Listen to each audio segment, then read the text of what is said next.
Ilang buwan kaya matatapos to kung sakali? O taon? Taon na kontrata nito kasi alam, ayan ang dapat yan eh. Yung dating kulay ito ngayon lalapara. Mas tataas pa siya, no? Para hindi abutin ng ano.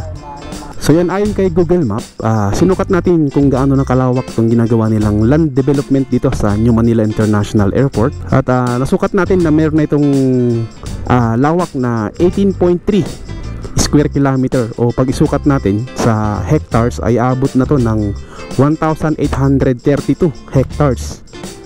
Yan dito, kung makikita nyo dito mayroong mga bakal. Yan, may binabaon dito ng mga bakal, saka yan o, malapad na siya. So ito yung gagawin nilang temporary na tulay dito. Yan siya. Ito yung parte na malalim dito, kasi yung unahan doon ay na semento na. Kaya dito na sa may baba niya yung malalim na area. Itong ginawa nilang ano dito, dike, ay walang ano magawa dito kasi hindi naman siya kompleto. Pumapasok pa rin yung mga tubig dito. Yan, malalim oh. Kawawa yung mga sakyan dito na sinusuong. Ito kasi mga pasadya to, yung mga kulong-kulong dito.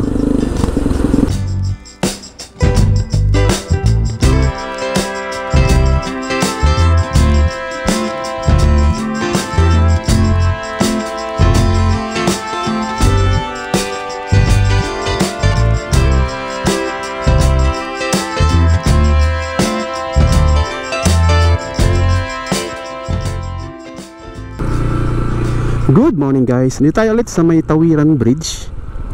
At i-update natin ulit itong tulay dito, kasi parang gagawa sila ng temporary na tulay. Yan, ito yata yun. Oo nga.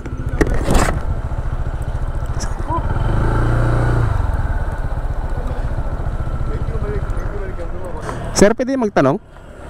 Pwede magtanong? Gagawa ba ng temporary na tulay? Gagawa ng temporary na tulay? Ito? Dito, sa gilid. Tataas daw sa gilid nila, daan yan. Maglapat nito, kakaroon ng tulay dyan. Depende ko ng tulay dyan. Okay. Ginawa yan, daan tao lang. Nakakadaan ng mga motor, basta daan tao lang. Hindi, motor ka siya. Pero ano, pagka sakyan, hindi pwede. Yung mga 4 wheels. Wait lang. Diba, hanggang tulay jeep, lalakad na daw hanggang tulay jeep. Kumbaga may sasalod dito. Diba, galing pa. Tawid lang. Pagkabiyay ka ng Bulacan, hanggang dyan ka lang. Lalakad ka sa tulay jeep. Meron ulit dyan sa kayan, ano? Lipat. Ilang buwan kaya matatapos to kung sakali? O taon? Taon na kontrata nito kasi ayan ang lapad yan eh. Yung dating kulay ito ngayon lalapara. Mas tataas pa siya, no? Para hindi abutin ng ano. May mga bangka pag malaki ko hindi makadaan. Sige kaya, thank you Kaya pala meron siyang mga ano dito, no? Mga rebar. Thank you. Ayan, gumagawa sila dito ng mga rebar. Sabi ni Kuya ay gagawa sila ng temporary na tulay dito. Pero yung tulay na yun ay hindi pwede yung mga 4 wheels. Ang pwede lang ay motor tsaka mga tao. So bali magkaroon siya ng terminal sa dulo, sa kadulo dito sa kabila, Ubando, tsaka dito sa may parte ng Mekawayan papuntang Taliptip na. So magkaroon siya dyan ng terminal ng mga tricycle, mga jeep, yan, o mga van, pati rin dito.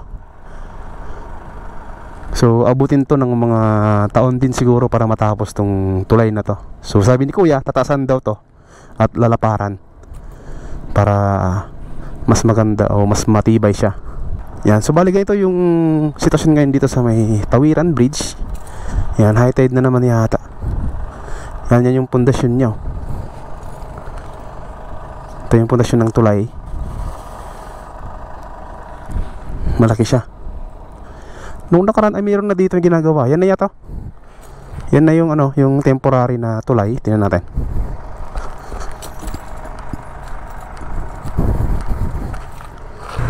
Yan, malalaki na yung awang kasi nito. Yan, kailangan matapos na to o magawa na. Yan, lalaki. Nasa 2 inches na yata yung ano, awang niya. Yan, dito. Kung makikita nyo dito, mayroong mga bakal. Yan, may binabaon dito ng mga bakal. Saka, yan o, malapad na siya. So ito yung gagawin nilang temporary na tulay dito. Pero we'll see in the future kung ito na yung final na lapad niya. Kasi sa kabila meron din dun, oh. May ginagawa din dun na, pero mas maiksi siya kaysa dito. Dito malapad to, eh. Itong tulay dito na gagawin nilang temporary. Katabi lang mismo to ng tulay. Itong gagawin nilang temporary na tulay din. So nandiyan na yung New Manila International Airport na ginagawa yung reclamation ngayon. Diyan, no, sa tapat natin. Ang New Manila International Airport ay project ng San Miguel Corporation sa pangunguna ito ni Sir Ramon Ang na may budget na 740 billion pesos. Nakipag-ugnayan din sila sa Jacobs Engineering para sa disenyo ng airport. Sila din ang nagdisenyo sa Changi Airport sa Singapore at iba pang malalaking airport sa mundo. Kasama din sa proyekto ang Buscales Westminster na siyang naunguna sa land development ng airport bago ito tayuan ng mga buildings at mga runways. Ang airport na ito ay isa sa pinakamoderno, pinakamahal at pinakamalaking airport sa Pilipinas pag ito ay natapos na. Itatayo ito sa 2,500 hectares na bahagi ng Manila Bay na may planong magkaroon ng 4 na runways at expandable ito hanggang 6 na kayang mag-accommodate ng 100 million passengers every year. Bahagi lamang ito ng malawakang reklamasyon sa Manila Bay na may lawak na 12,000 hectares. Ang paligid nito ay magkaroon ng seaports, residential area at industrial zone na itatayo para sa komersyo at turismo. Ito ay magkaroon din ng expressway na layuning mapabilis ang biyahe na hindi aabot ng 30 minutes mula Maynila. Magkakaroon din ito ng access sa ginagawang MRT-7 sa Bulacan. Bagamat may mga ilan na hindi sang-ayon, pero tinitiyak naman ito ng San Miguel Corporation na isa ito sa pinakamalaking pagbabago sa Bulacan. Sa katunayan, may 2 milyon na tonelada na ng basura at burak ang nahakot mula sa ilog sa paligid ng ginagawang airport mula 2021 hanggang sa kasalukuyan. Pag natapos na ang nasabing airport ay makakapag-produce ito ng libo-libong trabaho sa mga Pilipino, dadami ang mga negosyo, investor at lalong-lalo na ang turismo sa Bulacan. So yan, ayon kay Google Map, sinukat natin kung gaano na kalawak itong ginagawa nilang land development dito sa New Manila International Airport. At nasukat natin na meron na itong lawak na 18.3 square kilometer, o pag isukat natin sa hectares ay abot na to ng 1,832 hectares. So meron na lang 600 plus na hektarya para makompleto na yung 2,500 hectares na kailangan ng airport na yan na ginagawa. Yan dyan sa may left side natin, yan sa may malapit sa may Megadike, dyan sa may Malabon, meron pa dyang space na medyo malawak pa.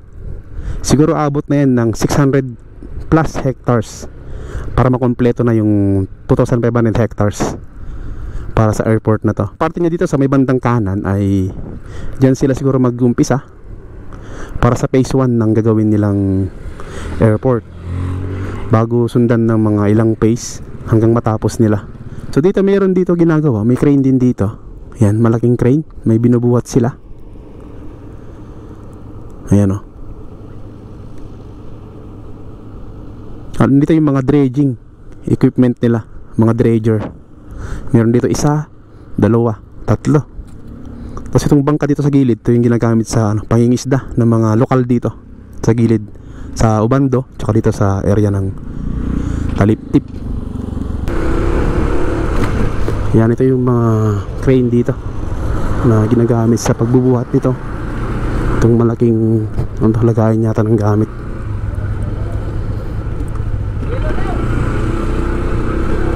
Yan, meron dito nakalutang. Yan, high tide siya ngayon kaya mataas yung tubig dito. Tingnan natin dyan yung kalsada kung maganda na siya. Kasi pag high tide dyan ay dyan sa may Taliptip area, yan yung crucial eh. Yan, dito banda yung may crucial na mababa. Ito, tinan nyo. Matawid pa ba tayo? Yan.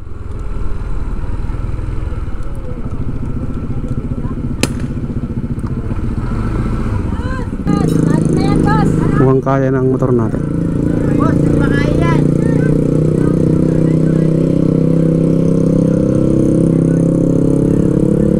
Yan, ganito siya ngayon dito sa may parte ng Taliptip.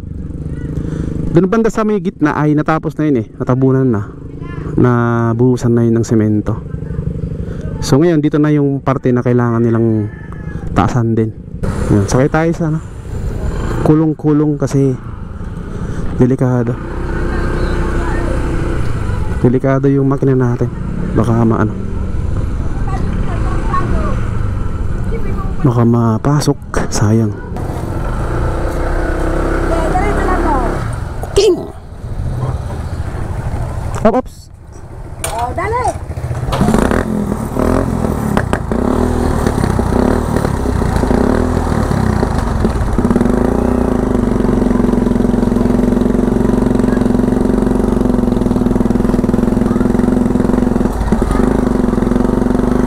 Yan, sumakay tayo sa kulong-kulong dito.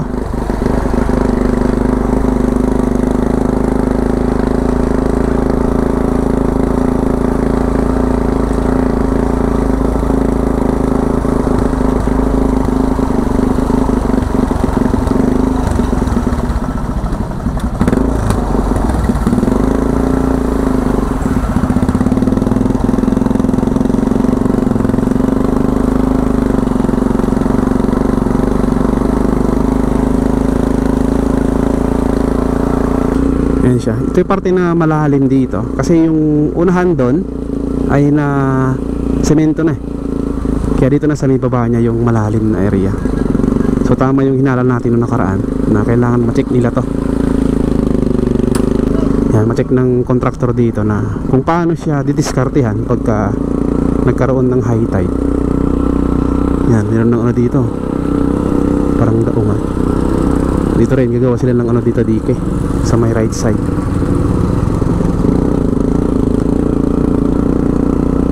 Yan, dito naman yung malalim na area pa. Kasi ito yung hindi pa natabunan din ng semento. Yan.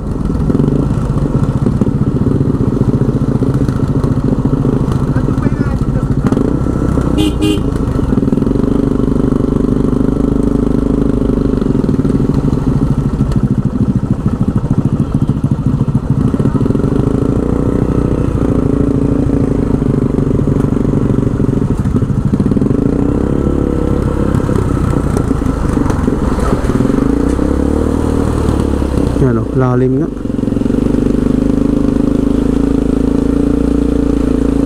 Oh, malalim dito.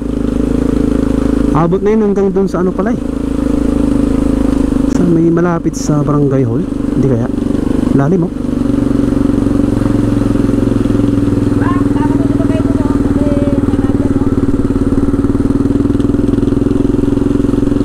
Lalim. So ganito yung kataas na ng tubig dito ngayon.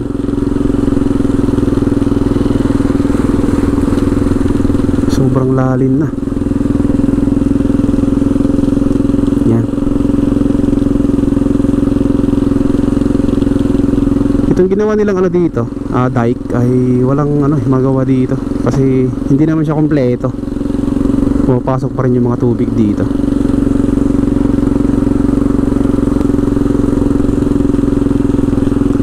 Yan.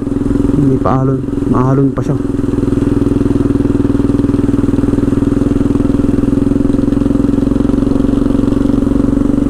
Yan, ibang klase yung baha ngayon.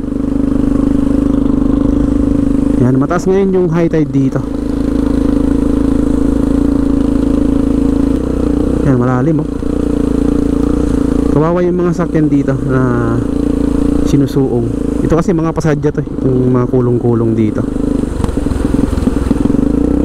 So yung pamasahe natin ay 100, 100 pesos. Yan.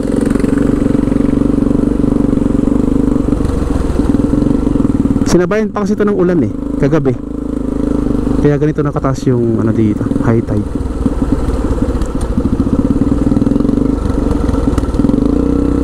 Saan di tayo tumirik?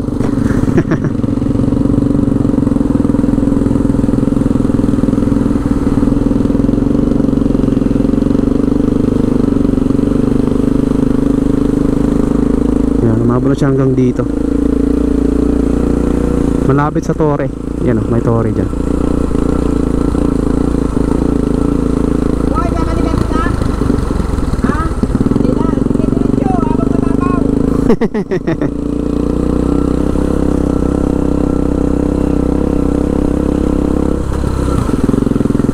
So abot na hanggang dito yung high tide, yung tubig.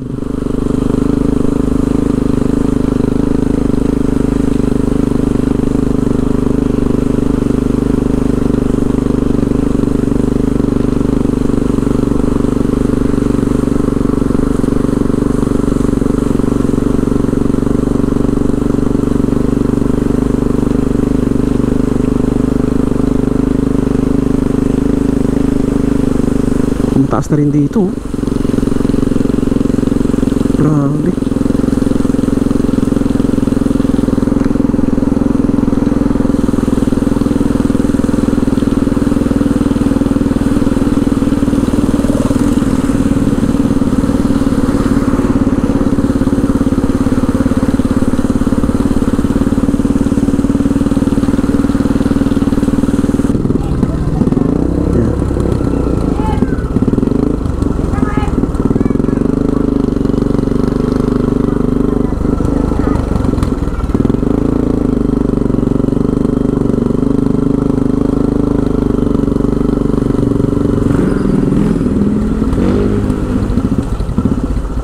Thank you.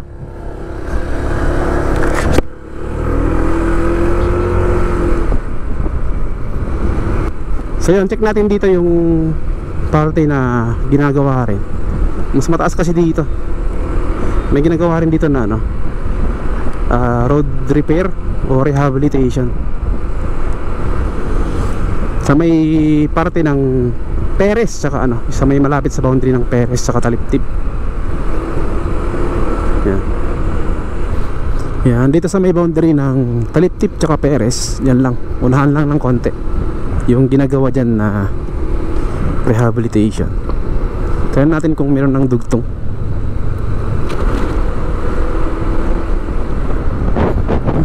Baha.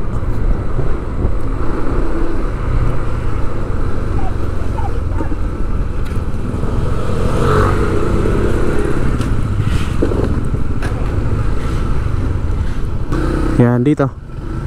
Mataas na rin tubig dito. Dahil sobrang taas yung ano eh, yung high tide. Yan hanggang dito.